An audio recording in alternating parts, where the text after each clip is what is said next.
Voilà, de retour pour la troisième partie. Donc, toujours libre antenne entre nous. Et puis là, on va passer à la séance questions-réponses, questions automatiques. Alors, la première question me dit, tiens, la grève générale en Guyane impose-t-elle le respect ou le mépris?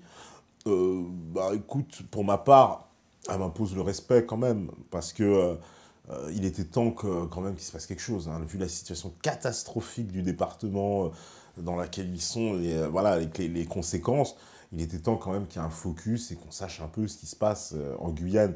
Parce que c'est la France, hein, quand même, hein. Voilà, c'est la spécificité de la France. Il y a un territoire et puis il y a des ersatz nés de l'empire colonial qui sont restés français, et il faut qu'aujourd'hui, ben, ils soient complètement intégrés dans cette France moderne, et plus, on n'est plus au XVIIIe siècle, et, euh, et qu'on ait des vrais projets, des vraies ambitions, parce que les départements d'outre-mer, pour moi, c'est une relation double, au sens où ils ont besoin de la France, et la France a besoin d'eux, parce que notre grandeur, notre présence internationale, elle tient de ces départements d'outre-mer. N'oubliez pas qu'on est la deuxième zone, la deuxième, le plus grand domaine maritime mondial, grâce à justement ces mêmes départements.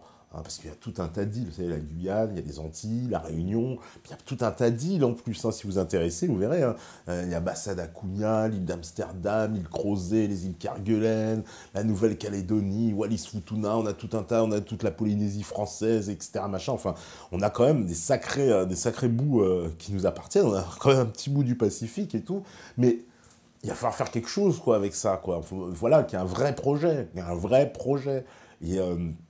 Et comme je vous dis, pour moi, c'est dans les deux sens. À la fois, on sait, ces départements, oui, ils ont besoin de la France, et la France aussi a besoin d'eux, et ça doit être un échange, voilà, c'est un héritage de l'histoire, il faut le conserver, ces spécificités. En plus, ces populations-là, elles ne rejettent pas la France, je ne le pense pas. Vraiment, je ne pense pas. D'ailleurs, vous savez, voilà, il y en a quasiment aucune. Il y a eu les grandes troupes de l'indépendance en Nouvelle-Calédonie.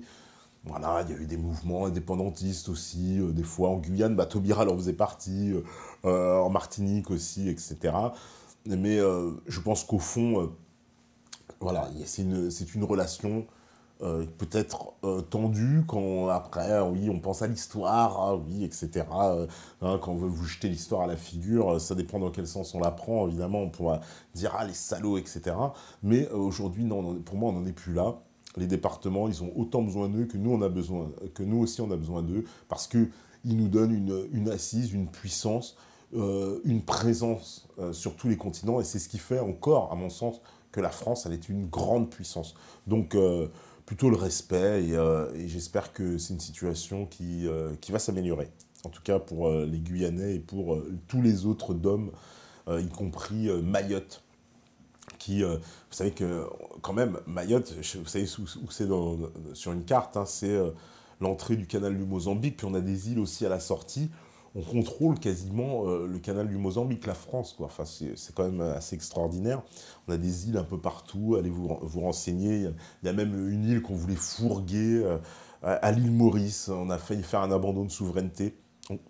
Le gouvernement l'avait mis hein, dans ses questions au gouvernement, puis il l'a retiré devant le tollé, évidemment, parce qu'on n'abandonne pas comme ça des territoires. Ça, c'est quand même pour dire que ces gens-là sont prêts à tout, hein. Ils sont prêts à brader les territoires. Demain, ils vont vendre la Corse, je sais pas, ils vont vendre un bout de Franche-Comté, on va refiler l'Alsace-Lorraine au bas de Württemberg, enfin bon, bref. Non, moi, je pense qu'il y a quand même un respect. Ça nous remet des piqûres de rappel. Alors, comment contraindre les médias mainstream à respecter les prérogatives du Conseil constitutionnel en la matière des débats entre tous les candidats, 11 validés, et ce jusqu'au premier tour de l'élection présidentielle? Bah, c'est la loi, vous savez que c'était la loi Urvoas qui a changé les règles, puisqu'il n'y a plus d'égalité stricte, espèce d'équité, ce qui signifie pas grand-chose, puisqu'on favorise en fait les gros candidats, et non pas les petits, ce qui devrait être plutôt l'inverse. Mais oui, il faudrait qu'il y ait une égalité stricte. Ce serait quand même la moindre des choses, parce qu'avec l'influence qu'on sait que les médias, en plus, peuvent avoir aujourd'hui, bah voilà, ça devrait être une égalité stricte. Alors après que ça dérange les journalistes, parce que c'est les journalistes qui se plaignent de ça. Hein. Vous savez, c'est les Apathy, Rachid Arabe et compagnie. Hein. Rachid Arabe, je l'ai vu dans un édito dézinguer Asselineau en nous expliquant, oui, il n'apporte rien au débat. Non, moi je dis c'est Rachid Arabe qui apporte rien au débat. Voilà, c'est pas Asselineau. Asselineau, il apporte au débat. Rachid Arabe, il apporte rien du tout. Donc il veut nous expliquer, non, il apporte rien au débat. C'est pas vrai, au contraire, il apporte énormément au débat. Donc ça, je suis absolument pas d'accord. Donc c'est pas aux journalistes de décider qui doit venir dans une émission télé, qui doit être adoubé ou pas. Donc non, ça, je suis absolument pas d'accord. Pour moi, les règles elles devraient revenir à ce qu'elles étaient, une égalité stricte de parole. Ça les fait chier d'entendre Cheminade, ça les fait chier d'entendre Jean Lassalle, ça les fait chier d'entendre Asselineau. Bah non, c'est voilà, c'est les petits candidats selon leurs critères, mais non, c'est des gens qui apportent aussi dans le débat et qui ont quelque chose, voilà, une offre politique différente. Et puis, ça a le mérite de faire avancer les choses sur des sujets, quoi. Donc non, je suis pas d'accord avec ça. Alors, ensuite, allez, je vais en prendre aussi des questions d'autres personnes, parce qu'il y en a qui sont gourmands. Alors, on me dit, savez-vous si François Asselineau compte revenir sur la loi du 3 janvier 73? Je ne me souviens pas l'avoir entendu sur ce sujet. Alors, pour ma part, je pense que oui, évidemment, il en parle. Ah, si, il en parle dans ses conférences, puisque, je veux dire, c'est un des aspects, moi, qui m'avait fait à l'époque adhérer à l'UPR, parce qu'il en parlait. Et je veux même vous dire, à tout à son honneur, c'est le premier, je pense, à en avoir parlé, et il a été ensuite plagié par Mélenchon et Marine Le Pen, qui lui ont boité le pas, en particulier en 2012, où on voyait Marine Le Pen voilà, parler de ses problématiques, et Mélenchon. Depuis, d'ailleurs, ils sont un peu plus discrets sur ça, mais oui, ça fait partie de ses prérogatives, puisqu'en revenant au franc, on reviendrait comment dire, au pouvoir régalien de la Banque de France, et à ce moment-là, il y aura une abrogation de cette loi.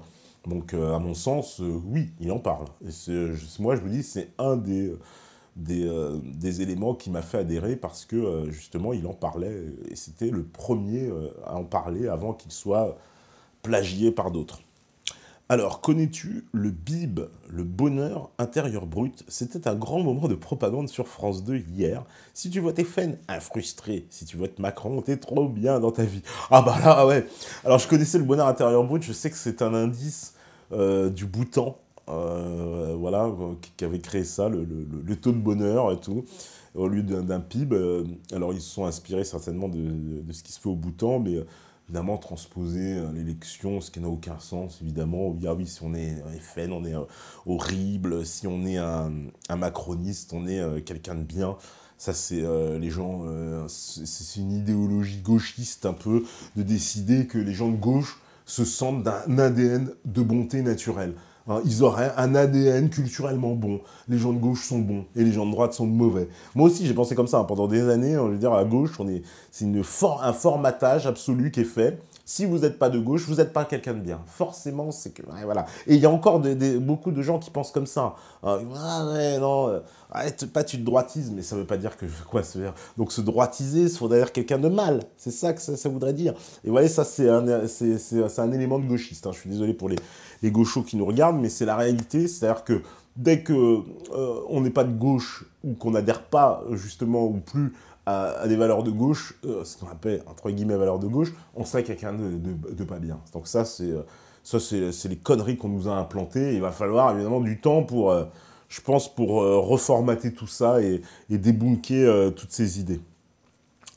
On me dit, bonsoir Tepa, le chinois à la bavure, saurais-tu ce que lui reprochait la police? Pourquoi il était là? Qu'est-ce qui a... Alors, pourquoi ils étaient là et qu'ils ont pu tuer le chinois? Il y a des manifs. Moi, je ne sais pas cette histoire. Je suis comme vous, j'ai observé dans les médias deux versions. Une version de la famille, qu'on a vu parler, une version de la police. Deux versions un peu contradictoires. Ça me fait penser à l'affaire Théobis. Hein. C'est un peu le même genre. C'est-à-dire, d'un côté, il y a une famille qui nous dit des policiers qui arrivent, qui frappent à la porte, puis qui ouvrent la porte, on ne sait pas trop, puis ils tirent dans le tas. Puis de l'autre côté, des flics qui nous disent qu'il y avait quelqu'un qui a un couteau qui leur saute dessus, qui blesse un collègue au thorax, et là, il tire. Alors, je ne sais pas où est-ce qu'est la vérité. Ça va être encore dans les mains de l'IGPN. C'est pour ça qu'on ne peut pas se prononcer sur ces affaires. Et ce que je constate, en plus, oui, il y a il y a des manifestations, ça a mal tourné et tout, ça a été encore récupéré par l'extrême gauche. D'ailleurs, j'en profite au passage pour saluer Mohamed d'Independenza Web TV, j'apporte tout mon soutien, parce que j'ai vu qu'il s'est encore fait agresser par une trentaine de mecs cagoulés dans cette manifestation, ce qui est encore scandaleux. Il a été sauvé en se réfugiant, il explique, derrière des policiers, derrière des militaires, mais c'est incroyable, quoi, c'est incroyable. Ces milices d'extrême gauche, la violence de ces gens-là, hein, et qui est jamais, jamais évoquée. Hein, si, c'est vrai que Marine, elle en a parlé, c'est vrai, elle a dit, je vais en finir avec les milices d'extrême gauche, alors mais ça existe. Moi, je me suis fait agresser par ces milices-là. Et je sais que si j'avais été dans la situation de Mohamed, j'aurais été à sa place. Hein, on se serait même fait agresser ensemble si j'avais été avec lui. C'est ça la réalité. Parce que ces gens-là, ce sont des gens violents, ils ont une haine en eux. Hein, et ils viennent toujours vous faire la leçon, hein, sur les soi-disant humanismes de gauche, alors que c'est eux qui propagent la violence, c'est eux qui utilisent la violence. Ce sont eux les fascistes. Parce que pour moi, le fascisme, ce sont les gens qui utilisent tous les moyens à leur disposition, qu'ils soient des moyens pour contraindre verbalement, d'agression verbale ou physique, ou des moyens d'État pour imposer leurs idées. Et c'est exactement ce que font ces gens-là. Ils correspondent à cette définition. Ce sont eux les véritables fascistes. Hein. Parce qu'on parle de fascistes, il y en a des extrémistes, toutes les gauchiasses là, qui viennent me faire chier, mais attendez, c'est eux qui agressent les gens, c'est eux qui viennent à 30 sur un mec. Hein, et puis Mohamed, Independence Web TV, mais d'où, c'est quoi l'extrême droite? Mais c'est quoi ce délire? C'est quoi cette vision, mais complètement ubuesque, de nous expliquer que ce sera un média d'extrême droite? Mais c'est quoi ces conneries? Bah oui, parce que c'est un média. Un média, il fait passer tout le monde. Donc dans son jeu, peut-être qu'il a interrogé des gens d'extrême droite, et alors? Et alors, ça fait de lui un mec d'extrême droite, c'est ça? Toute la journée, France 2 et machin, ils interrogent des gens horribles, et en personne ne leur reproche. Donc non, faut arrêter. Moi, les milices d'extrême gauche, ce sont des fascistes. Ce sont eux les fascistes d'extrême gauche. Et il serait temps qu'il y ait une honnêteté pour les dénoncer, qu'enfin on s'intéresse à ça. Mais ils sont protégés, de toute façon, on le sait, ils sont protégés. Ce sont des suppôts du pouvoir, ces gens-là. Ce sont des milices. Vous savez, ces milices-là, elles ont qu'un but, c'est empêcher d'occuper le terrain. Elles ne veulent pas que vous occupiez le terrain. Alors déjà, le terrain médiatique, il est cadenassé. À un niveau mainstream, c'est complètement cadenassé. Et le terrain de la rue, parce qu'une fois que c'est cadenassé, je veux dire, c'est vrai, je ne peux pas y aller. Donc, je peux, au moins, si je ne vais pas à TF1, je peux aller dans la rue, puis parler à la voisine. Ça, il n'y a rien qui l'empêche. Eh ben si, il y a ces mecs-là. Voilà, ces mecs-là, ils sont là pour ça. Donc ce sont les chiens de garde du pouvoir, au même titre que les journalistes, sauf qu'eux sont des vrais chiens de garde méchants, puisqu'ils agressent. En plus, hein, toujours, hein, tout en courage, à 30 sur 1, hein, moi c'était pareil, on était 2, ils étaient 10, hein, je préfère vous le dire. C'est comme ça, ils sont toujours comme ça, ces gens-là. C'est en France et partout, parce qu'on les a vus, ils sont partout, même aux États-Unis. Et ce sont des fascistes, c'est eux les vrais fascistes. Ce sont les fascistes. Les fascistes, ils sont à l'extrême gauche. C'est eux. Parce que moi, j'ai pas vu de milice d'extrême droite venir me courser après, sale noir, machin. Non, ça c'est faux, ça c'est dans vos rêves, ça n'existe pas, les bandes de skins qui traînent dans Paris, qui font des ratonnades, c'est que dans les discours de Benoît Hamon. Par contre, ces mecs-là, là, les mecs d'extrême gauche, qui viennent cagouler à 30 avec des barres de fer et qui agressent comme ça des journalistes indépendants, eux, ça c'est réel, c'est tout le temps. Demandez, tous ceux qui sont allés dans les manifs, à l'époque, ils sont tout faire agresser, on a vu des images, même à l'époque, les gentils-virus, Agence Info Libre, voilà, Mohamed qui se fait agresser, c'est constant, c'est récurrent. Hein, et qu'est-ce qu'on sait qu'ils sont protégés, ces gens-là, et ça c'est scandaleux. Donc ouais, moi les milices de fascistes d'extrême gauche, non, je peux pas les supporter. Il serait temps qu'on s'intéresse à ce problème.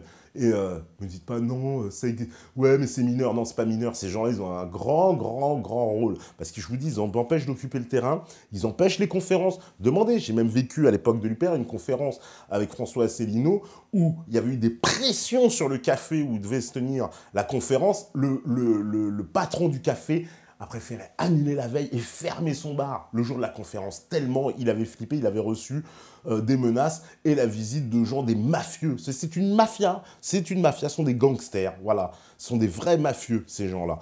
Et cette mafia, elle est dangereuse et c'est une mafia qui est au service du pouvoir, donc ce sont des chiens du pouvoir, alors qu'ils se prétendent anti-système, anti-capitaliste, je sais pas quoi, mais c'est de la connerie, ça c'est de l'apparat, et puis tous ces prétendus antifascistes, antiracistes, excusez-moi, il n'y a aucune diversité chez eux, ils parlent de diversité, c'est un mot, ils adorent, diversité, elle est où la diversité chez eux, et ils s'attaquent justement à des Noirs ou des Arabes, c'est comme ça, c'est ça la réalité, donc non, ces gens-là, Franchement, qu'ils aillent faire un tour à Fleury-Mérogis, ils vont apprendre ce que c'est la diversité. Non, mais faut arrêter, quoi. Et voilà.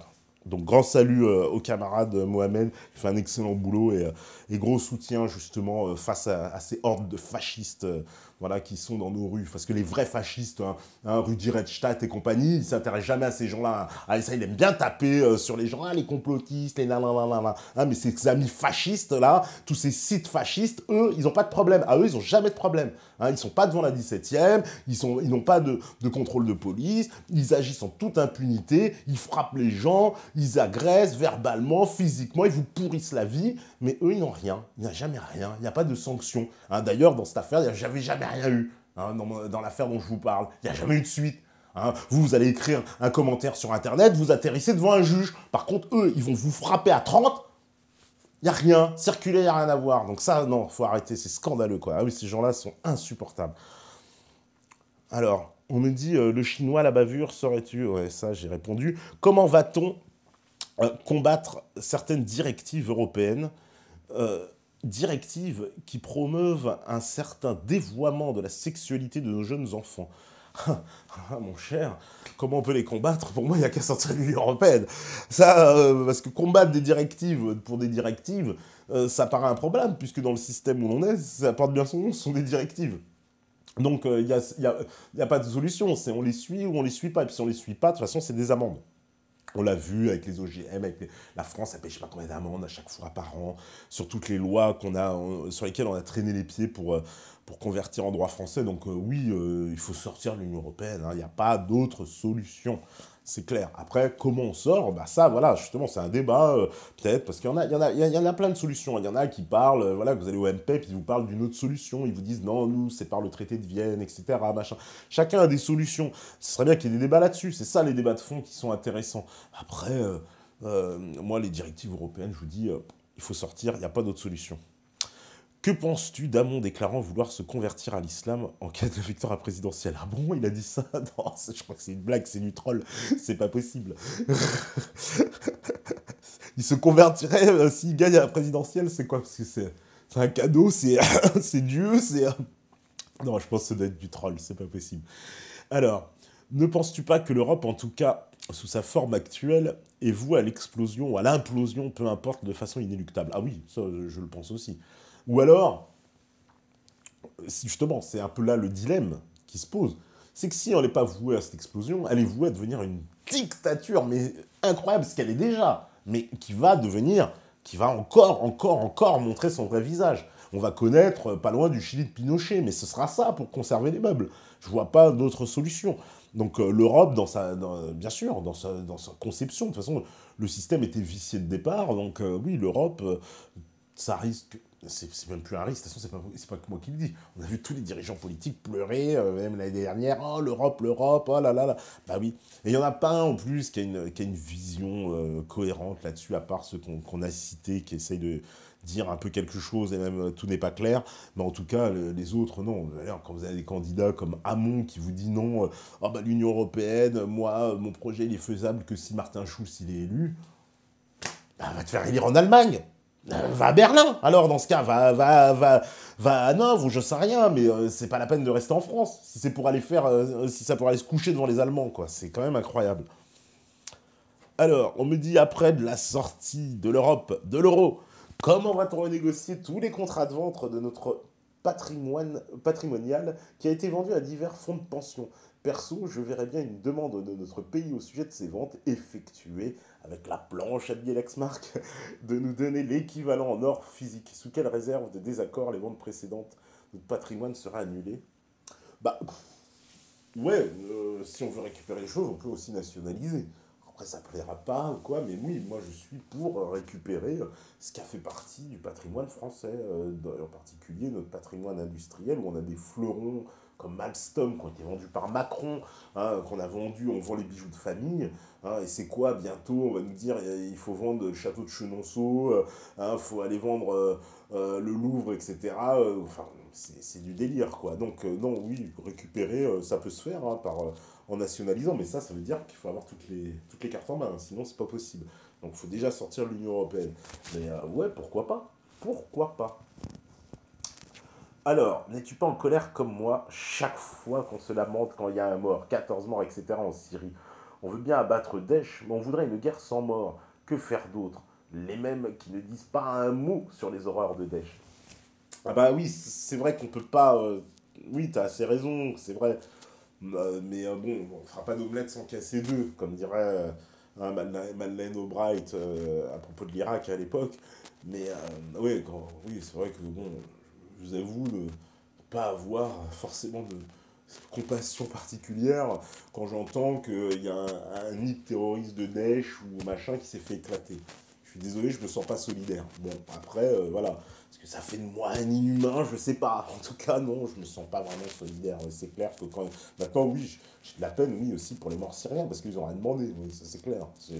Les Syriens, hein, entre guillemets, qui subissent ça, oui, ça me fait de la peine. Ouais. Ça me fait de la peine de voir leur pays comme ça détruit. Après, quand on me dit, ouais, il y a des membres de l'État islamique qui se sont fait sauter par une bombe, j'ai les yeux secs. Alors, on me dit quoi?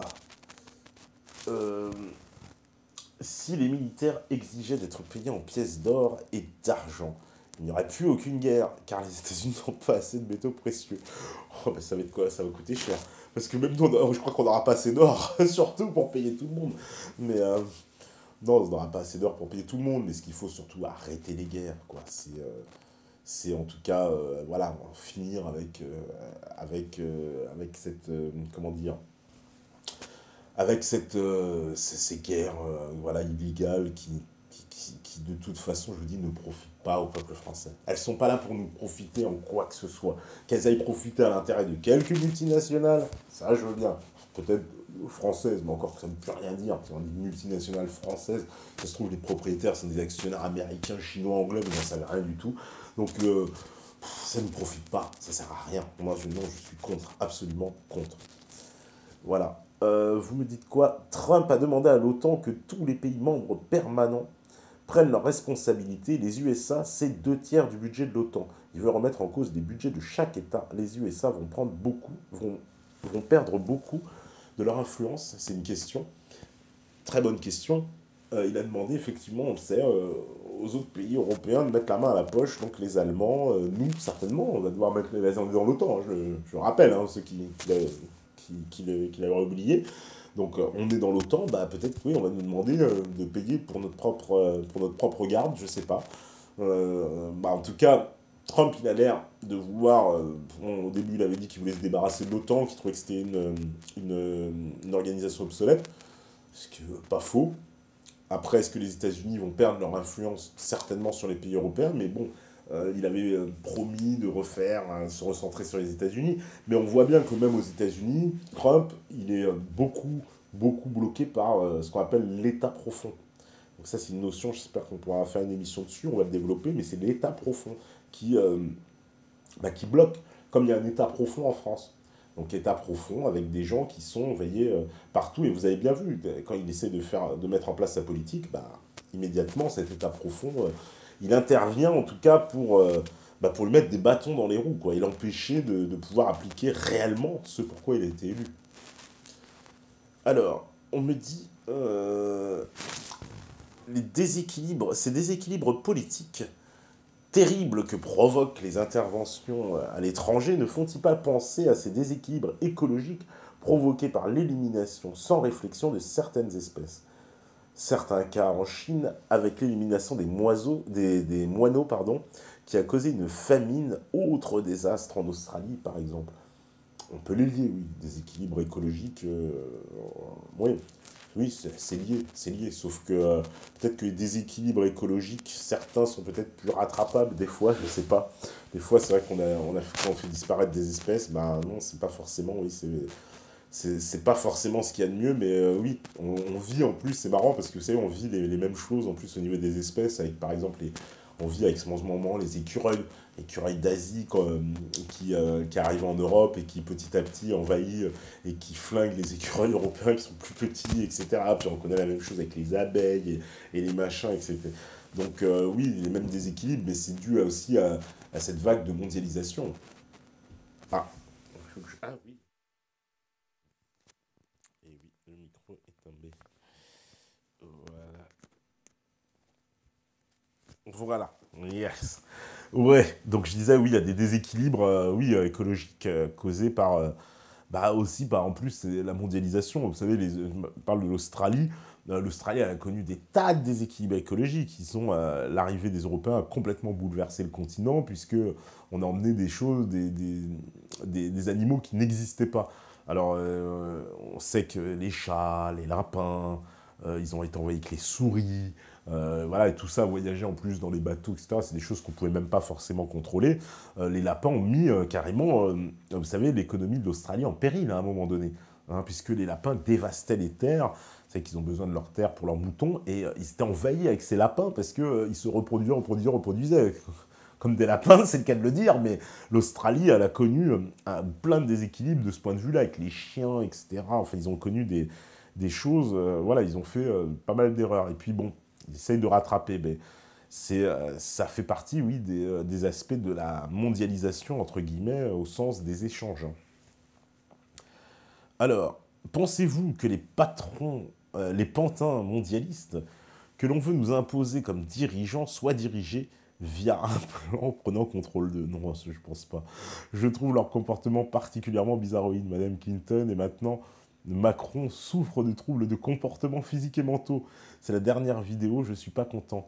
Mac n'arrive même pas à finir une phrase et continue d'une manière totalement incohérente, comme s'il n'avait pas réussi à suivre un prompteur dans son cerveau.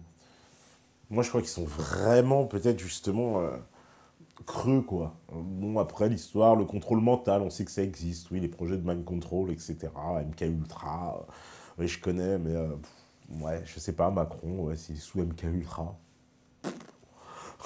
Moi, je crois qu'il est creux, surtout. Je vous dis, c'est Macron. Il est creux, Macron. Parce que vous écoutez, c'est vrai que c'est des phrases qui veulent rien dire, hein. Un discours de Macron, c'est du Richard Virenque, quoi. On comprend pas. On aligne des mots. Oui, selon la Terre, parce que j'aime ça. Voilà, des trucs. Je dis, mais qu'est-ce qu'il nous raconte? Mais qu'est-ce qu'il raconte? Et donc, Clinton, c'est vrai que... Ah oui, Clinton, c'était quand même un surréaliste. C'est vrai, pendant la campagne, de la même façon, on a l'impression qu'il y avait même des... Vous savez bien, les rumeurs qui disaient qu'elle avait des sosies, en fait, qui apparaissaient à sa place. Bon, on l'a vu dans des positions, c'est vrai, complètement hallucinantes, quoi. La fameuse, en plus, vidéo, vous savez très bien, vous voyez devant un parterre de journalistes, et puis on lui pose des questions, et puis d'un coup, elle se met à bugger, on comprend pas, on avait dit un robot en fin de vie, bon, je sais pas. C'est vrai qu'ils ont des réactions extrêmement étranges, bizarroïdes. Après, au point des implants qui contrôlent et tout, je sais pas. En tout cas, ça me paraît évident que ces gens-là, en tout cas, des fois, sont pas très clairs, mais ils sont peut-être tellement creux, vous voyez. Alors, penses-tu que notre pays est sur le point de connaître, comme la Russie, une seconde renaissance après la sortie de l'Europe et de l'euro? Ah bah si ah bah ça oui. Alors là, ça, en revanche, oui. Si on sort de cette Union européenne, on sort de l'euro, je pense que oui, on va connaître une renaissance. Et une renaissance comme jamais. C'est vraiment, ce sera le retour de la France. Ouais, ça, sans contexte, je le pense, mais vraiment du plus profond de moi-même, parce que ça nous donnera une énergie, une vision de l'avenir tout d'un coup, qui va doper. La France reprendra son rang, sa place, et son rêve de grandeur, hein. Ça plaît pas aux gens. Ah, pourquoi? Bah oui, mais c'est comme ça. La France, elle se conçoit grande. Grande, ça veut pas dire en écrasant les autres, c'est grande pour elle-même, parce que c'est comme quelqu'un qui est grand. Bah voilà, là on le force à s'asseoir, à machin, ben non, il va se lever. Voilà, et ben la France, elle a ça, tu vois, marqué dans son ADN culturel, ce rêve de grandeur. Mais c'est pas la grandeur, forcément, là, hein, commencez pas, oui, on va aller écraser tout le monde et tout. Non, c'est pas ça, c'est pas aller écraser tout le monde. C'est être grand pour soi-même, déjà. Alors, qu'est-ce que vous me dites encore? Après le Brexit, quelle sera la langue officielle de l'UE? Bonne question. Le germain, probablement. Ou on va continuer à parler anglais, certainement. Parce que de toute façon, c'est le seul truc qu'on parle à peu près tous en Europe. Mais c'est une très bonne question, puisque si l'Angleterre ne fait plus partie de l'Union européenne, en théorie, l'anglais ne devrait plus être la langue de l'Union européenne. Or, on le sait que l'essentiel des documents de l'Union européenne sont en anglais à l'heure actuelle. Donc oui, ça va continuer, hein, je le pense. Alors, on me dit, Marine Le Pen prévoit de faire un référendum au bout de 6 mois sur la sortie de la France de l'UE. Si elle est élue, ne trouves-tu pas que cela soit un danger pour elle qui permettrait aux opposants du FN de s'unir afin de la dégager du gouvernement? Certainement, certainement. Ça a double tranchant. Alors, on va reprendre le scénario, elle est élue. Alors déjà, bon, voilà, cette négociation, bon, comme je vous dis, on ne comprend pas ce que c'est, parce que comme je vous dis, la chose, elle est claire, elle a dit, je remets en cause mon mandat s'il vote non. Donc je ne sais même pas pourquoi les négocier, en fait. Donc autant, pour moi, elle devrait faire son référendum, pas au bout de 6, mais au bout de 3. Bon, imaginons, elle fasse au bout de 6, c'est vrai que ça permettrait aux forces coalisées de s'unir. Mais en même temps, si elle est élue, ça veut dire qu'il y aura quand même une majorité de Français qui seront quand même contre, contre l'Union européenne. Ça me paraît quand même évident. Et à partir de là, si elle gagne ce référendum, elle aura comme une assise par rapport à la décision qui va être prise. Parce que là, pour le coup, la décision, ce ne sera pas Marine Le Pen qui a dit « je sors de l'Europe », ce sera le peuple français. Alors, même si c'est après l'élection, parce qu'on va dire l'élection, mais si elle faisait, comment dire, en disant, bah voilà, moi je sors de l'Union européenne, vous savez, c'est ce qu'avait fait aussi Sarkozy en 2007. Il nous avait expliqué, moi si je suis élu, bah, je renégocie le traité, je machin. Donc en gros, si vous votez pour moi, je refais le traité. Et ben là, je trouve qu'il y a quand même quelque chose d'assez démocratique dans le fait de poser la question, et puis de stratégique aussi d'un point de vue politique. Parce qu'elle se dit clairement qu'elle pourrait arriver au pouvoir avec des gens qui voteraient pour elle alors qu'ils voudraient rester dans l'Union européenne, et par contre qui voteraient pour rester dans l'Union voilà, dans le référendum, voteraient pour rester dans l'Union européenne, alors qu'il y en a d'autres qui n'auraient pas voté pour elle, mais qui sont là aussi pour en sortir. Donc quelque part, il y a quelque chose d'assez démocratique qui devrait plaire d'ailleurs à tout le monde là-dessus, au moins, là-dessus. Parce que même ceux qui n'auront pas voté pour elle, si elle fait son référendum, ils pourront voter pour la sortie de l'Union européenne. C'est pas rien. Donc après tout, c'est quelque chose. Et elle aurait une assise politique absolument incroyable. Si la France sort de l'Union européenne par une voie référendaire et que c'est la majorité du peuple français qui dit un gros fuck you à l'Europe, je vous explique pas, quoi. Là, ce serait pas comme en 2005, parce qu'évidemment, elle respecterait la décision, et du coup, elle aura un poids considérable. Elle aura un énorme poids auprès de l'Europe, même pour sa négociation, parce que ce ne serait pas vu comme la lubie seulement du Front National, mais ce serait vu comme une décision souveraine du peuple français. Donc moi, l'idée d'un référendum, en soi, c'est pour ça que je ne suis pas opposé, je trouve ça peut se tenir. Après, comme je vous dis, ça se discute, c'est des débats de fond qu'on devrait avoir, mais l'idée d'un référendum, il a au moins l'avantage, comme je vous dis, à la fois, effectivement, il va fédérer des forces coalisées contre elle, on l'a vu, vous voyez, Fillon, Macron, va travailler ensemble, etc. Donc tout le monde va se coaliser, toutes les forces européistes se coaliseront contre elle, mais les forces anti-européistes, même si elles ne sont pas unies, elles seront aussi coalisées. Vous savez, en 2005, quand il y avait le référendum sur la Constitution européenne, il y avait des gens du Front de gauche et des gens du Front national. C'est ça. C'est sûr, ils défilent pas ensemble, ils vont pas boire un coup au café à la fin, mais ils pensent la même chose. Bah là, ce sera un peu pareil. Voilà. Donc, c'est pas forcément une solution achetée aux orties, comme j'ai vu, on m'a dit, ah non, mais non, bah non. Un référendum, moi, je serais content qu'il y ait un référendum et qu'on pose la question. Et c'est assez démocratique aussi dans la démarche. Au moins, on pose la question, alors est-ce que vous voulez rester ou sortir de l'Europe? Et comme je vous dis, même ceux qui n'ont pas voté Marine Le Pen pourront s'exprimer. C'est quand même aussi un avantage. Et même ceux qui ont voté pour elle, mais qui voulaient rester dans l'Europe, pourront s'exprimer. Donc ça aussi, ça fait partie certainement de son calcul politique. C'est pour ça que vous avez les stratégies politiques, chacun a des stratégies politiques. C'est comme à la guerre, c'est des plans de bataille. Donc elle a un plan de bataille, bon bah voilà, son plan de bataille, celui-là, peut-être les autres ont un autre plan de bataille, c'est un autre plan, etc. Alors, mais sauf qu'il faudrait qu'elle soit plus claire, parce que pour le moment, elle n'est pas... même si, je vous dis, c'est marqué, c'est la première proposition, j'étais regardé son programme, c'est la première proposition, Il serait temps, et c'est la fameuse confrontation qu'on attend. On me disait tout à l'heure, là je disais, on me disait oui, un débat Asselineau, Marine Le Pen, mais on l'attend, tout le monde l'attend, mais avec le plus grand intérêt. Mais évidemment, on l'attend ce fameux débat, on aimerait bien. Alors dans le débat 11, je ne sais pas ce qu'on verra mardi. J'imagine que Asselineau prépare les cartouches déjà à l'heure qu'il est. Et voilà, mais en face, faut pas croire qu'ils vont pas s'armer. En plus, ils vont le traiter de fasciste, j'imagine, ils vont trouver que ça. De toute façon, ils n'auront que ça. S'ils font ça, d'ailleurs, stratégie lamentable. Hein, je vous le dis à l'avance, lamentable de faire ça, parce que vous allez perdre des points. Mais oui, on l'attend. On attend ce débat qui clarifierait les choses. Parce que Marine Le Pen, c'est ça, c'est l'impression qu'elle jongle sur des œufs. Des fois, elle est complètement anti-Europe, machin, et puis il y a des jours, on a l'impression qu'elle rétrograde, et puis c'est pas clair. Voilà. Philippot, il est beaucoup plus clair. Non, je vous assure, Philippot, il est vraiment... mais ils sont dans le même parti, donc normalement, tout le monde devrait être sur la même diapason. Et là, voilà, ça fait un peu comme au Parti Socialiste. Il y en a un, il dit bleu, l'autre, il dit vert, l'autre, il dit rouge. Voilà, c'est pas suffisamment clair. Ne penses-tu pas que l'Ukraine plonge dans un conflit avec... Si l'Ukraine plonge dans un conflit avec la Russie, l'Europe sera dans l'obligation de rentrer en guerre par l'article de sauvegarder ses valeurs, ses intérêts, blablabli, blablabla. Oui, on pourrait se retrouver entraîné dans un conflit. Je suis entièrement d'accord. Et c'est ça qui est inquiétant. C'est ça qui est très inquiétant, parce que on a failli y aller en Ukraine en plus, hein, je vous assure. Mais on recule devant Poutine, parce que c'est Poutine qui impose sa force. Et en plus, sur le terrain militaire, Poutine n'est pas quelqu'un qui recule, on le sait. Donc si on veut aller à la confrontation avec Poutine, il va falloir y aller. Et attention. Et tout d'un coup, ça fait froid dans le dos, parce que on ne sait pas vers quoi on va. On ne sait pas. Parce que là, c'est quoi? C'est une guerre nucléaire? C'est quoi? Hein, d'ailleurs, c'est les déclarations de Lavrov à l'époque, le ministre des Affaires étrangères russe, qui avait dit, vous savez, une guerre entre l'OTAN et les États-Unis, on rentrera dans un monde inconnu.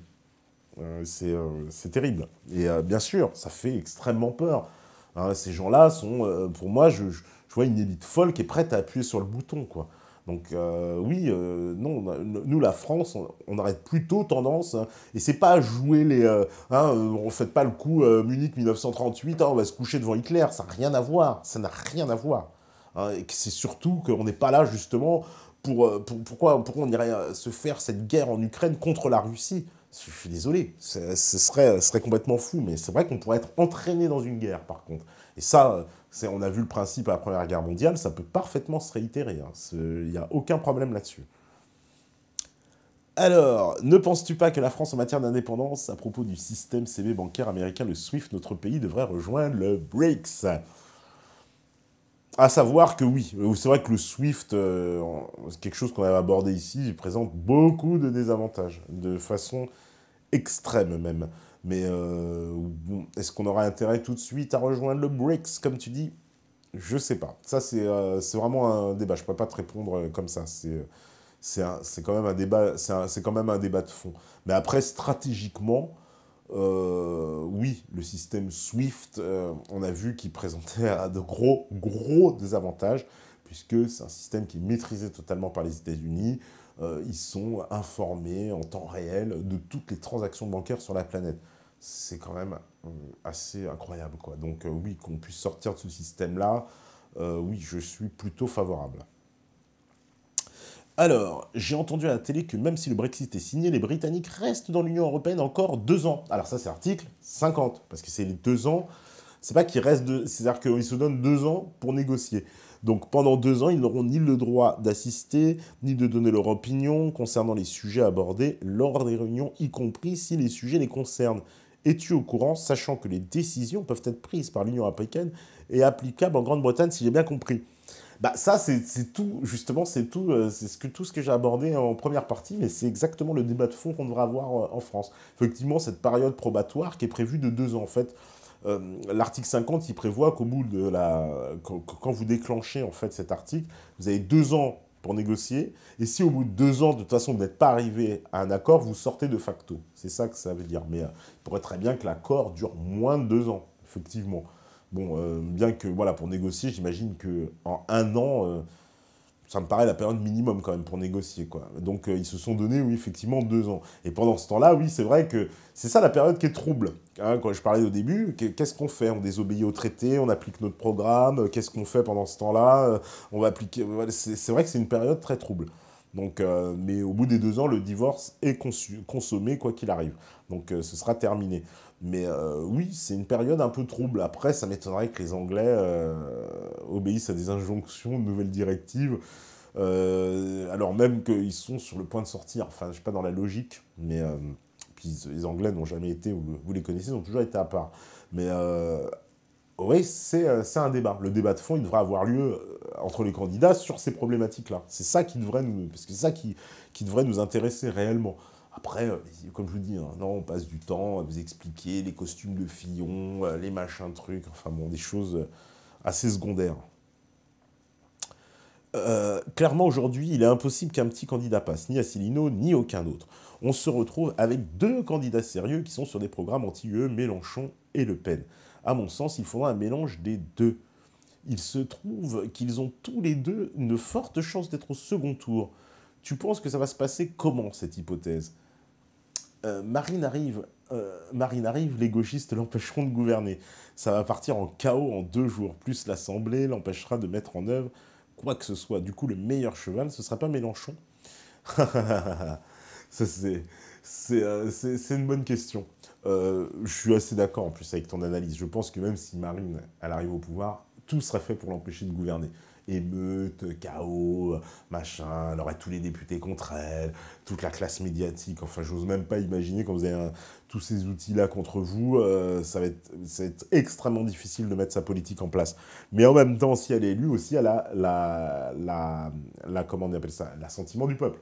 Donc, eux aussi vont devoir regarder le peuple en face. Donc, ça va être un sacré, la France, oui, risque d'être électrique, c'est le moins qu'on puisse dire. Après, tu me dis, oui, les candidats, c'est vrai que Asselineau, il n'est pas encore crédité de 15% comme Mélenchon. Seulement, il faut dire que, bon, les sondages, on sait ce que ça vaut.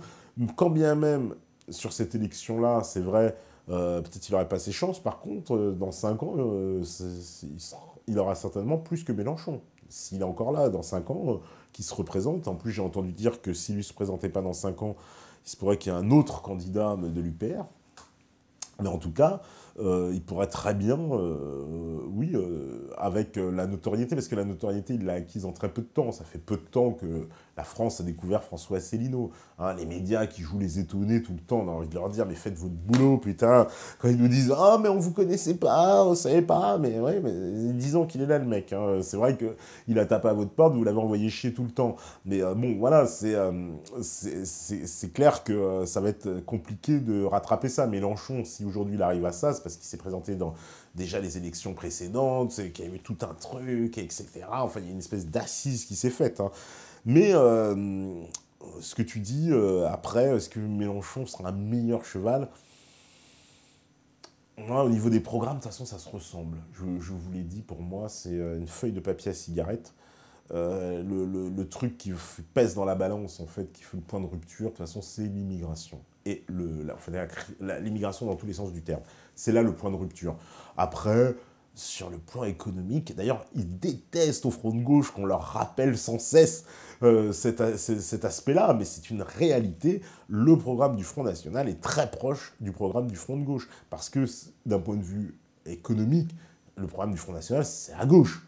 D'ailleurs, s'il y a des gens de Fillon qui ne votent pas tout à fait Marine Le Pen, c'est bien parce qu'ils n'aiment pas son programme économique. Non pas qu'ils ne soient pas d'accord avec elle d'un point de vue culturel, au contraire, je le pense qu'ils sont complètement d'accord, mais ils ne sont pas d'accord du point de vue économique, parce qu'eux sont plus dans un aspect libéral, etc. Et ça ne leur plaît pas, cette espèce justement de marxisme, de Marine Le Pen, tu vois, comme je vous dis, elle est à gauche, elle est ancrée à gauche économiquement, hein, j'entends.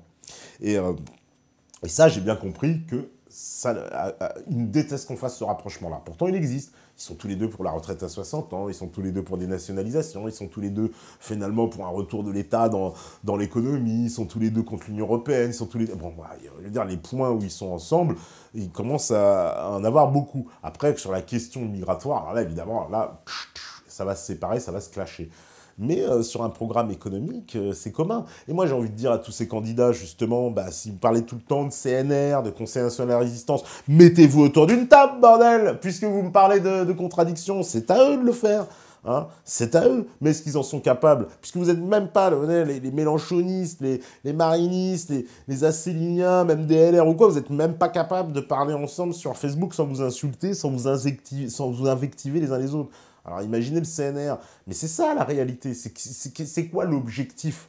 C'est quoi l'objectif de tout? C'est sauver la France ou pas? C'est tout. Alors, il y en a, ils vont dire, oui, mais sauver la France, mais nous, c'est la France, machin. Oui, mais sauver la France. Alors, trouver un compromis. J'en sais rien comment ils ont fait le CNR. Ils ont quand même mis des cagoulards et des communistes ensemble. C'est bien qu'il y avait quelque chose, c'est bien qu'il y avait quand même une ligne commune. Ils ont bien trouvé des dénominateurs communs, ils ont bien réussi à, comment dire, à s'entendre sur un programme. Bon, ben voilà, moi, voilà, bah Mélenchon, Marine Le Pen, Asselineau, asseyez-vous à la même table, bordel, et faites un programme commun du CNR, et voilà. Et vous verrez que arrêtez vos batailles d'ego, de personnalité, oui, c'est moi le meilleur, et les gens voteront, c'est sûr, pour un programme comme ça. Mais ce sera ça les libérations de la France, puisque qu'est-ce qu'on veut, qu'est-ce qu'on cherche? On cherche à libérer le pays, on cherche à reprendre notre souveraineté. Tout le monde a ce mot-là à la bouche. Donc, comment on fait? Ah bah ces histoires d'ego, ouais, non mais moi je suis plus beau que toi, bah non mais moi, non, mais moi je sais mieux que toi, mais non mais arrêtez quoi, voilà. Donc ouais, ça ce serait l'union suprême quoi, hein, oui, le vrai CNR, hein, voilà, et surtout contre un Macron, hein, je vais dire, franchement, hein, je vous épargnerai les comparaisons justement au point Godwin, mais bon, hein, voilà. Alors... on me dit quoi encore? Oui, mais qu'est-ce qui les avait arrêtés, ces Chinois? Ils sont tombés par hasard? Ça, j'en sais rien. On verra hein, l'histoire de cette affaire. On sait trop peu de choses, évidemment. Les flics sont pas arrivés par hasard dans l'appartement. Il paraît qu'on les avait appelés. Parce que c'est vrai qu'ils arrivent dans un appart. C'est pas, on frappe pas comme ça à la porte des gens et puis machin. Si, moi, ça m'est arrivé, mais on sait qui est-ce qui m'avait envoyé. Hein. Mais bon, vous connaissez l'affaire. Mais ça n'a rien à voir. Là, non, c'est pas du tout du même ressort. Alors, on me dit quoi? Salut Tepa, as-tu vu l'interview de Hamon au journal de l'équipe? Benoît Hamon parle de la France raciste de Benzema, de l'équipe de France.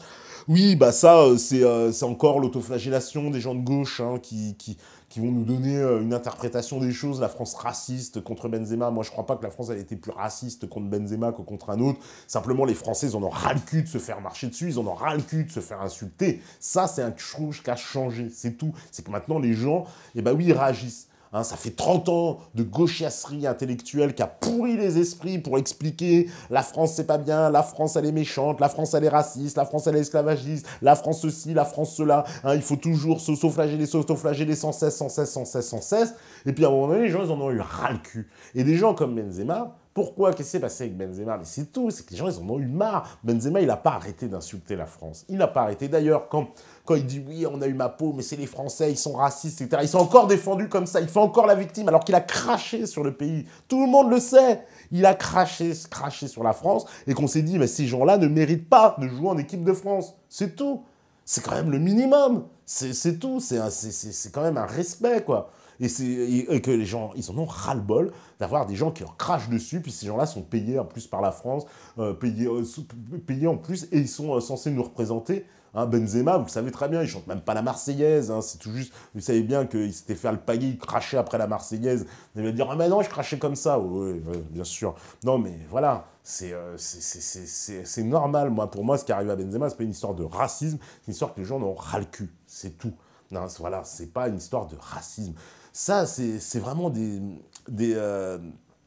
qu'on a vu en France, justement, cette affaire Benzema, bah, c'est révélateur que cette nouvelle opinion publique, elle a plus envie de se laisser marcher dessus comme ça et qu'on chie sur son pays toute la journée. Et que ça, les gens, ils en ont marre. En particulier les jeunes, et ben, ils en ont marre. Et donc, quand ils parlent et hurlent à la France racisme, à la victimisation sans cesse, ça, c'est encore plus indécent, je trouve. C'est encore plus indécent. Voilà, il ferait mieux de se taire et faire un peu contrition de ses actes passés. Alors, que penses-tu de cette info que je viens de voir sur Dreuze Info? L'État envisage d'acheter 62 hôtels F1 au groupe Accor afin de créer des centres pour migrants. Eh ben bravo, je ne sais pas si c'est une vraie info, bon, à vérifier, bah... toute façon, on vend bien les bijoux de famille. J'ai vu qu'on allait détruire le phare breton à Paris pour faire un centre pour migrants. On n'est plus à ça près. Hein. Moi, j'ai vu, même les hôtels à côté de chez moi sont occupés par des migrants. Voilà, la politique folle hein, de migration. Puis après, qu'on va dire en grand remplacement, oh, ça n'existe pas, t'es un fasciste de dire ça. Ben oui, mais bon, voilà. Toutes les preuves, elles s'accumulent chaque jour. Hein, tous les jours, il y a ce genre de nouvelles. Mais bon, non, ce serait moi le méchant vilain, hein, évidemment, parce que je préfère dire les choses, c'est tout. Moi, je dis les choses. Après, ça dérange. C'est pas grave, ça vous dérange. Je suis impolitiquement correct, hein, comme Benabar dans sa chanson. Lui, voilà, lui, il est politiquement correct, donc il vous dira pas ce genre de choses. Ah bon, lui, non, c'est normal, c'est la diversité, c'est la la li, c'est la la la. Non, ça, c'est votre opinion. Moi, pour moi, il n'y a pas... C'est comme l'Union européenne, il n'y a pas de fatalité. La France n'est pas... Pourquoi elle serait en obligation d'accueillir des millions de gens venus d'ailleurs. Et on me dit, ah, mais attends, toi, mais t'es noir, t'es machin. En plus, ce sont toujours les gens de gauche hein, qui vous rappellent, ils vous renvoient systématiquement à votre taux de mélanine pour expliquer une idée politique. Moi, je vous parle d'un plan idéologique, philosophique, doctrinaire. On me dit, ah, mais t'as un taux de mélanine qui correspond pas à la doctrine. Voilà, c'est votre seul argument. Hein. Ou t'as pas les bons cheveux, t'as pas les machins et t'as pas les trucs. Non, et arrêtez vos conneries, hein, c'est bon. Parce que les plus racistes, ce sont les antiracistes. Vous voyez, parce qu'on est dans le monde d'Orwell, hein, tout est inversé. Les antiracistes sont les seuls qui me font des réflexions racistes. Hein, en me disant, oui, les traites, c'est ton peuple, on a dit ça, tes ancêtres étaient esclaves, mais qu'est-ce que vous en savez que mes ancêtres étaient esclaves? Vous êtes dans ma vie, qu'est-ce que vous en savez? Et c'est pas raciste ça, de dire ça? Ça veut dire que quoi? Tous les noirs sont esclaves? C'est ça que ça veut dire? Donc ça, c'est raciste. Ça, ce sont des pensées racistes, des réels. Et c'est ça qui est inversé, c'est que ces prétendus antiracistes, ce sont eux les racistes. C'est comme les antifas, c'est eux les fascistes. C'est la même chose. On est dans un monde inversé. Et qu'est-ce qu'il a besoin, le monde? C'est qu'ils se remettent à l'endroit, qu'ils se remettent en ordre un peu. Alors, on me dit de nombreux documents déclassifiés établissent de façon incontestable que la grande majorité des politiques des États et des événements passés ont en réalité été organisés par les Bilderberg, la trilatérale. Ouais, tout. Non, mais ils ont une grande influence. Les groupes de réseau, ceux qui ont le pouvoir, c'est même marqué dans De Villiers, en parle, etc. Après qu'ils ont tous les grands événements, ils ont une grande influence. C'est vrai, il y a une grande influence. Même d'ailleurs, on cite souvent Bilderberg, trilatéral. On oublie, je vous dis, le livre de Carol Quickly qui était venu présenter Pierre Hillard, le groupe de Milner. Ça me paraît aussi crédible aussi. C'est un groupe très très important, vous voyez, beaucoup moins connu, voilà, et qui a eu une énorme influence aussi. Donc oui, les groupes d'influence, de réseau, ça aussi, oui, ça fait partie d'une réalité ouais, de notre monde, pas seulement d'aujourd'hui, puisque ça dure depuis très longtemps. Et oui, je suis plutôt partisan d'un président qui aille foutre un peu son nez là-dedans. Oui, c'est clair, bien sûr. Alors, on me dit, dis-nous selon ton flair, tu sens comment les sondages? Tu vois qui au premier tour et qui de victoire finale au deuxième? Je ne me lancerai pas, surtout pas dans les prédictions hasardeuses, tu vois, vu que les choses changent. Mais pour juste, voilà, donner mon sentiment, c'est que j'ai le sentiment que ça ne reflète pas la réalité. Voilà. Ce qu'on nous propose me semble être ce vers quoi on veut nous faire tendre, mais ce qui est n'est pas forcément ça, ce vers quoi on veut nous faire tendre. C'est-à-dire que d'un côté, il y a des médias qui vont vous pousser Macron, hein, machin, etc., qui vous donnent une vision des choses, et puis la réalité me semble différente. À plus d'un égard, en particulier les sondages hein, qui sont beaucoup plantés ces derniers temps. Donc les sondages, ils vont dans le sens de ce que veut l'idéologie dominante. C'est quand même extraordinaire.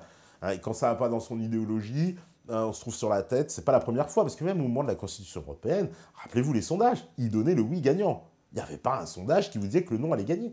Et pourtant, c'est le non qui a gagné.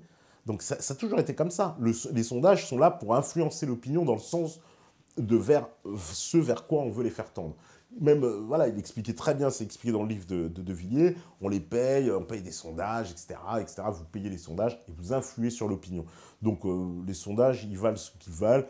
J'ai l'impression qu'on aura des surprises aussi. Hein. Céline n'arrête pas de le répéter, je suis assez d'accord. Il y aura à un moment donné beaucoup plus de surprises qu'on peut le penser dans cette élection. Ça reste beaucoup plus ouvert en tout cas que ces sondages qui nous vendent Macron. Bon, Marine Le Pen, 25, maintenant j'ai pu être dépassé par Macron, maintenant c'est Macron qui est au-dessus, voilà, au-dessus. Je demande à voir. Je demande à voir la réalité de tout ça. Le soir du premier tour, on aura peut-être des surprises. Moi, c'est ce que mon flair m'indique, qu'on aura plus de surprises. Après, je me, je me prononcerai pas sur un nom, sur quoi que ce soit, parce que c'est vraiment le truc, ça, qu'on regrette après. Mais justement, en tout cas, tu dis, oui, mon flair me pense à penser finalement que, en tout cas, les sondages ne reflètent pas la réalité. Alors, on me dit, que penses-tu de l'extension des jardins ouvriers dans tous les quartiers de banlieue pour un peu plus d'autonomie des familles? Ah bah ça, c'est une très bonne initiative. Si ça pouvait se faire, ça me rappelait, hein, même Joe Damas qui était venu ici, qui disait, ouais, les cités, faire ça partout, je trouvais ça très intéressant. C'était une idée, bon, c'est dur à mettre en place, mais c'est très intelligent. Après, bon, lui, il y avait quand même beaucoup de bonne volonté parce qu'il disait on fait tout, puis les gens vont venir gratuitement, vont entretenir. Ouais, la mentalité des mecs, il va falloir faire un peu d'éducation quand même. Mais sinon, ouais, c'est une super idée. C'est une super idée. C'est vraiment non, c'est une très bonne idée. Alors, on me dit, ne penses-tu pas que la dernière traîtrise de Valls risque de desservir Macron en cas de victoire? Il devra renvoyer l'ascenseur, et les gens, eux, n'ont pas envie que Valls et sa clique reviennent. Alors ça, on est bien d'accord. C'est un double tranchant, de toute façon, cette affaire Valls, hein. C'est à la fois Valls qui va sur le... comment dire, qui dit je soutiens Macron, mais Valls, il ramène... c'est Valls, il ramène Hollande, tout le bilan, tout le truc avec lui. Ah, ça pèse, hein, quand même, ça pèse. Après, oui, s'il a des... Mais Valls, on sent l'opportunisme. D'ailleurs, c'est comme dans la chanson de Dutronc, quoi. Vous voyez, je tourne ma veste. Le mec, il te dit, je vote Macron, mais je vais parler avec Fillon, et je machin. En fait, voilà, tu vas à tous les râteliers. Le but, c'est quoi? C'est de garder ta place. Et puis quoi, il va encore vouloir être Premier ministre. Non, ces gens-là nous donnent vraiment... on voit l'opportunisme, l'arrivisme, ils n'ont plus de face, hein. Ils n'ont plus de face du tout. Parce que pour changer à ce point-là, pour nous dire maintenant qu'il va parler avec Fillon, qu'il va parler avec Macron, et tout, ils n'ont plus de face. Et les Français, ça, ils commencent à le voir, ils commencent à s'en apercevoir, et je pense qu'ils vont le sanctionner. Tout à l'heure, on me disait, bah, les urnes, bah, c'est tout ce cinéma-là, la commedia dell'arte qu'ils sont en train de nous faire en direct, ça va être sanctionné, je pense, sévèrement. Allez, je prends les dernières. On me dit, Asselineau est bien conscient, il ne passera pas, mais il crée un mouvement. Il peut, dans l'avenir, entrer dans les livres d'histoire. Il a planté la graine des doutes dans la tête des Français. Très objectivement, oui. Et que, du coup, je l'avais toujours dit, même depuis des années ici. Hein, tiens, je dis ça pour les Upériens qui nous regardent. Et je lui ai toujours dit que si demain la France sort de l'Union européenne, même si ce n'est pas Asselineau qui est président, il aura eu son rôle à jouer dedans, il aura été un instigateur de ce mouvement, quoi qu'il arrive. Et devant l'histoire, évidemment, les gens le reconnaîtront pour ça, même s'il n'est pas président de la République. Ça me paraît évident. Donc ça, je l'ai toujours dit, je le répéterai toujours. Allez, on me dit encore... Lundi, BHL a mis en garde les Juifs contre Donald Trump, car il n'est pas animé par l'amour profond d'Israël. Quel est ton avis concernant les crânes de nos pseudo-philosophes Tartuffe? Ah bah oui, c'est des vieilles crânes pourries. Non mais de toute façon, qu'est-ce qu'il va faire? Franchement, c'est du grand n'importe quoi. Ces histoires oui, il serait contre Israël, il est contre rien du tout. Il va continuer voilà, à entretenir des liens avec Israël parce qu'il y a une géostratégie, il y a une continuité. Hein, après, nous dire quoi? Que les Juifs vont être mal vus aux États-Unis, quoi, qu'on va se mettre à faire des pogroms et les remettre dans des camps, quoi. Pourquoi pas? Non, il faut arrêter les conneries. Non, j'y crois pas 2 secondes. Ça, c'est du BHLisme de très haut niveau.